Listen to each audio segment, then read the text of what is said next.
mi siguiente invitado es David Sayed, él es Chief Economist de PricewaterhouseCoopers, esta agencia de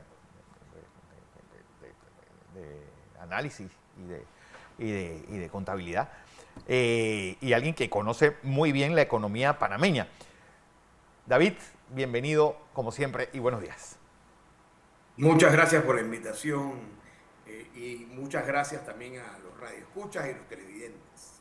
Bueno, David, inicia este diálogo para reforma de la Caja del Seguro Social, pues con una institución ya entrando en cuidados intensivos, las reservas ya en el punto de mira, con una población que siempre lo he dicho, cada vez vive más, pero con menor calidad de vida, así que va a ser demandante de servicios médicos profundos, una institución que es la empresa más grande del país y que, pues, cualquiera, pues, cualquier cosa que se haga en ella puede, pues, hacer temblar la propia economía nacional. Bienvenido y buenos días.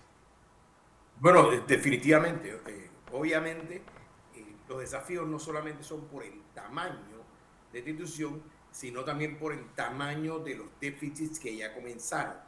El año pasado el déficit del sistema de pensiones fue de 673 millones de dólares. Para los que no puedan darle una dimensión a esto, les puedo decir que el puente Centenario, hace mucho tiempo, pero costó poco más de 100 millones de dólares, y por ejemplo, 673 millones es lo que cuesta prácticamente una buena parte de la cinta costera. Entonces, estos son números muy grandes, ha ido incrementando, y el problema rápido, el problema primero es que este año solo queda una reserva de 352 millones, o solo quedaba al principio del año, y como el déficit se espera estar cerca de los 700 millones, obviamente se va a tragar lo que queda del fondo del programa de beneficio definido, y eso va a hacer que entonces finalmente en algún mes de este año, probablemente ya en estos momentos, no haya suficientes fondos para pagar las jubilaciones. Porque hay algo que quedó, esto se debe al desfase que quedó del paso de cuentas individuales a sistemas sistema solidario a cuentas individuales que no entran en vigencia hasta el primer jubilado que va a irse en el año 2028, pero quedó ese limbo que es la que está tragando reservas. Bueno, en partes sí, pero no tanto porque, claro, lo que pasa es que el diseño del sistema, los nuevos, o sea, aquellos que ahora eran jóvenes en aquel entonces, 35 años al año 2006, estos ahora tienen 53 años este año. Estas personas, que son los más jóvenes, digamos, de todo el sistema, aportan de dos formas. Menos de 500 dólares aportan a un sistema de reparto, de beneficio definido, esto tiene dos pilares, y el resto va a un programa de ahorro individual. O sea que si usted tiene menos de 53 años, usted tiene un monto de ahorro individual y una porción de 500 hacia abajo que va a apoyar al sistema solidario, al sistema de beneficio definido. Entonces, obviamente esto no da suficiente, y esto siempre se supo, pero era claro que era mucho más complicado hacer una reforma que no moviera ciertos parámetros. Y creo que la gran discusión es si tienes que mover los parámetros. Y es obvio, Fernando, que tienes que mover los parámetros. Es imposible. Yo le explicaba ayer en otro canal que me entrevistaron, yo decía, esto es como ir al mecánico y pedirle que te reparen el carro, pero que no le echen gasolina, que no cambien los frenos, que no echen aceite y que no le hagan nada al carro. Entonces es imposible que el carro David, te lo vaya a cambiar. actualmente, bueno, todos los que están dentro de la mesa, las dos mesas que se han comprometido actualmente para buscar las mejores soluciones y las mejores propuestas como economista, y lo explicabas, qué tan serio es la situación, qué debería tomarse en cuenta por el corto tiempo que se tiene para la discusión, para la presentación de propuestas y discusión, y posteriormente presentar algo consolidado a la Asamblea de Diputados. Bueno, yo creo que los grupos que van a presentar propuestas Primero deben analizar bien estas propuestas con expertos que puedan entender bien este fenómeno que lo que de verdad está causando la crisis no es nada específico del sistema de seguridad social, sino lo que está pasando afuera. O sea, Fernando puede acordarse, porque tenemos suficiente uso de razón hace muchos años, aquí en los años 70, cuando nosotros nos criamos, 70 y 80, la edad promedio del panameño era 17, 18 años. Sí. Ahora está superando los 30 y muy pronto llegamos a los 40, en 10 años, 15 años. Entonces la población está envejeciendo, hay demasiados pocos trabajadores jóvenes formales, porque hay muchos trabajadores jóvenes, pero formales hay mucho menos ahora proporcionalmente, que aportan a la seguridad social comparado con la cantidad de jubilados. Antes habían 8 personas trabajando por cada jubilado y ahora estamos hablando de entre 3 y 4 personas trabajando por cada jubilado. Entonces, la demografía y el hecho de que, como bien explicaste al principio, la expectativa de vida está creciendo, pero no solamente la del panameño que está en el sistema de seguridad social es mucho más larga que la del panameño que no está en el sistema de seguridad social. Entonces estamos hablando que la expectativa de vida está por arriba de 80 y hay personas que se jubilan, digamos que a los 57 y entonces retiran por más de 30 años cuando a veces aportaron una fracción de su salario por 20 años. Porque tú te puedes jubilar con 20 años de cuota. Es uno de los pocos países del mundo que todavía permite eso. Porque, es decir, ¿cómo lo ves? Por ejemplo, romper y que el Ministerio de Salud se encargue de toda la parte médica y que sea el Seguro Social solamente un administrador de pensiones, que se permita a la Caja del Seguro Social pues colocar este dinero, sus ahorros en empresas que den mejores rendimientos, porque es poco lo que, es decir, para el Banco Nacional y la Caja de Ahorros es una carga, pues, manejar estos millones de dólares de la Caja del Seguro Social porque es muy poco lo que se puede colocar fuera del propio banco. Es decir, ¿qué hacer? Es la pregunta. ¿Qué hacer? Porque una ley que ha terminado atando de manos a todos los directores que han pasado por la Caja del Seguro Social. Bueno, Fernando, tienes que mover, y esto es como especialista, yo te diría que tienes que mover todos los parámetros. No mover uno o no mover el otro, lo que va a hacer es que la reforma o no va a cumplir su cometido o simplemente nos va a dar 5 años, 10 años y a los 10 años tenemos que volver al tema. Ahora, mi esperanza no es, o mi pronóstico más bien, no es que se vaya a poder hacer una reforma que dure 30 años. Eso va a ser casi que imposible políticamente.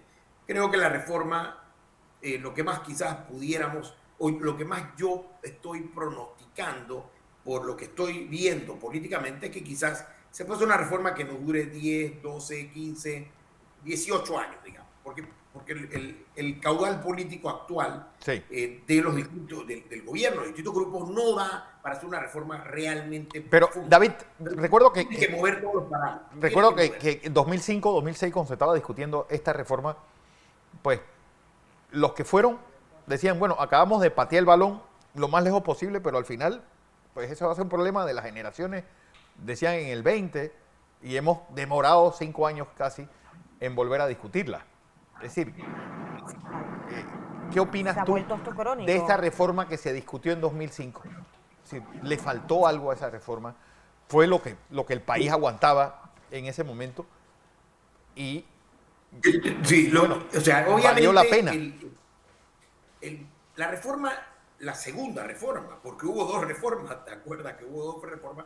Una que incluso la primera, que fue muy compleja, que estuvimos paralizados por 6 semanas, o un poco más, y eso sembró una semilla de que hizo un poco difícil la segunda reforma, porque, por ejemplo, la edad de jubilación no se tocó. No se tocó. Y es muy, muy difícil que ahora, en vista de que no lo hiciste en aquel entonces, y por cierto, si lo hubieras hecho en aquel entonces, aunque sea 1, 2, 3 años, o sea, poco, ahora mismo el déficit sería mucho menor porque como tú sabes, la magia del interés compuesto también te puede jugar en contra. Claro. Y el hecho de que pasaste 20 años, bueno, sí, 20 años, 20 años. casi 18 años, que hubieras podido acumular, digamos, ese pequeño cambio, porque ese pequeño cambio de la edad de jubilación te hubiera dado unos retornos en el sistema tremendo, y ahora sí yo no veo posibilidad de que puedan hacer una reforma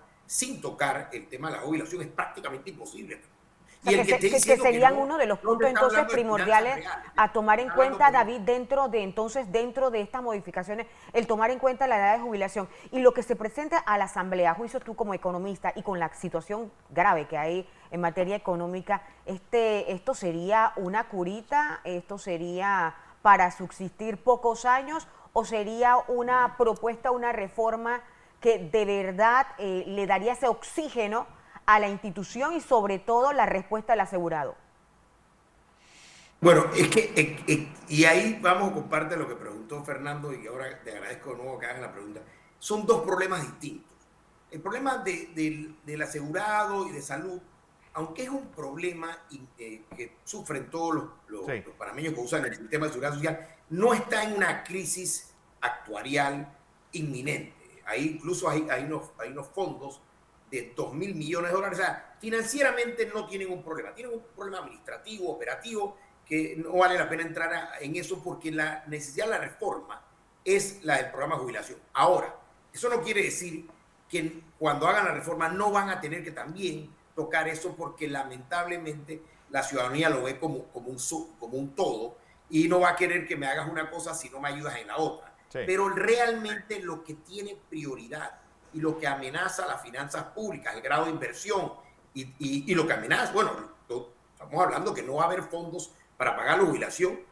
Probablemente ya en los próximos meses no hay suficientes fondos para pagar la jubilación y no sé qué va a hacer el Seguro Social si no logra, y por eso la urgencia. Mi preocupación con la velocidad que está agarrando esto es que como esto va a tener dificultad en su aprobación, Sí. va a haber protestas de nuevo, Fernando, y no me gusta la idea de que de nuevo, antes de la mejor época del año, comercialmente hablando, económicamente hablando, va a haber protestas de 1, 2, 3 semanas, no sabemos cuánto.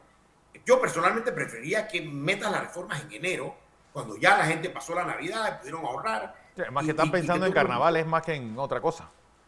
bueno, exacto, y si se van para el interior, o sea, creo que no va a ser el impacto tan fuerte que si lo hacemos de nuevo como siempre se ha hecho, que se meten en sesiones extraordinarias en octubre, noviembre, se aprueban en noviembre o diciembre. Imagínate el país paralizado en el mejor mes del año. Señores, este año estamos creciendo poco económicamente. Si tú le quitas la Navidad a la mayoría de las empresas y comerciantes, vamos a tener un año, pero quizás el peor desde la pandemia. Bueno, Ojalá que no. ojalá que no. Sí. Es decir, porque pues, hay un crecimiento pequeño. De ese 2.2% de crecimiento, ¿cuánto pesa la inflación? Que al final Bueno, ese ya está deflactado, ya por desflactado. cierto. Sí, ese 2.2 es deflactado. Ellos publican el total y luego lo deflactan. Así que ya la inflación está considerada. La inflación no está muy alta, pero ese es el crecimiento. Si quitamos la pandemia, ese crecimiento, te tienes que ir al 2009 para encontrar un crecimiento tan anémico como el de este año. Y ese crecimiento débil tiene dos causas y eso hace que va a mejorar, sabemos que va a mejorar el segundo semestre si no pasa esto que estamos hablando. Y es obviamente el canal de Panamá que tuvo 20% por debajo de sus ingresos Claro. en los primeros meses y sabemos que es la salida de la mina. No estoy diciendo nada, no quiero que me escriban, nada. Estoy hablando económicamente, el cierre de la mina tiene un impacto en el PIB, eso lo sabemos todos. Bueno, David, bueno, todo depende, ese último sprint del año, qué pase y qué tan fácil o qué tan consensuada sea la aprobación de esta reforma a la Caja del Seguro Social. Sí, yo creo que lo más importante no va a ser la reforma técnica, porque como me preguntaba Yulisa, la reforma técnica va a depender del rejuego político. Cuando el rejuego político del buen sentido de la palabra, donde el gobierno pueda, primero yo creo que tiene que lograr consenso con los partidos políticos y creo que están haciendo un buen trabajo en eso, que ya se han empezado a reunir con las bancadas, etc. Sí. Esa es la primera parte. Pero segundo, tiene que sumar a los grupos Hay unos grupos que están medio que en contra, pero en el medio. Otros que están bastante en contra, pero que pueden sumar o neutralizar en el sentido que quizás no se opongan tanto. Y va a haber grupos que definitivamente no lo van a poder sumar, aunque deben tratar de considerarlos de la mejor forma. Dependiendo de ese rejuego político que es complejo, va a depender entonces la reforma y de eso va a depender si va a haber protestas en las calles fuertes o si las protestas van a ser un tanto como algunas otras reformas, que hay algo de disturbios, pero que no paralizan al país. Yo no estoy viendo un escenario tan sencillo, porque yo sí creo que, y en esto felicito a la administración, yo sí creo que los veo serios de querer hacer una reforma que dure, no vamos a poner cantidad de años, pero que dure suficiente para no estar en esto cada 5 o 10 años. Sí, claro. No podemos estar en este trauma, Fernando, tú lo sabes. Pero obviamente si tratan de hacer algo muy, muy fuerte, entonces sí, políticamente va a ser complejo y va a haber protestas en las calles. Y entonces de ahí es que yo hablaba de que si va a ser así, es mejor esperar a enero que hacerlo en diciembre o en noviembre, donde pudiera paralizar toda la economía en un año que pareciera que el segundo semestre, no pareciera, el segundo semestre está mejor, ya llevamos 3 meses, está mucho mejor que el primer trimestre. Simplemente tienes que ver la información del canal, los ingresos del canal, los tránsitos, que es fundamental para la economía, pero también para el sistema logístico. Entonces, claro, se ha venido recuperando el segundo semestre y yo sí no quisiera ya ahora como economista que le afectáramos esa recuperación que viene, para ver si cerramos este año, no sé, en 2,5%, en 3%, que es fundamental para... Ya el próximo año veremos, ojalá el gobierno logre buenos consensos, tan siquiera de la mayoría de los grupos. Creo que tiene que haber mucha madurez. Yo sí le exhortaría a todos los grupos, tanto trabajadores como empresarios, primero que el gobierno los escuche. Segundo, que las propuestas sean técnicas, inteligentes y bien pensadas. Y tercero, que haya madurez en la discusión, que no nos vayamos a posturas políticas, ideológicas. Eso no es lo que queremos. Aquí tiene que ser análisis financiero, técnico. Búsquense sus buenos actuarios o sus buenos financistas y hagamos propuestas que sean muy sensatas y que no tengan posturas quizás muy radicales, que al final van a lograr lo que no queremos. David Sayet Torrijos, gracias, como siempre. Economista. Muchas gracias, Fernando. Chief Economist de PricewaterhouseCoopers, con nosotros.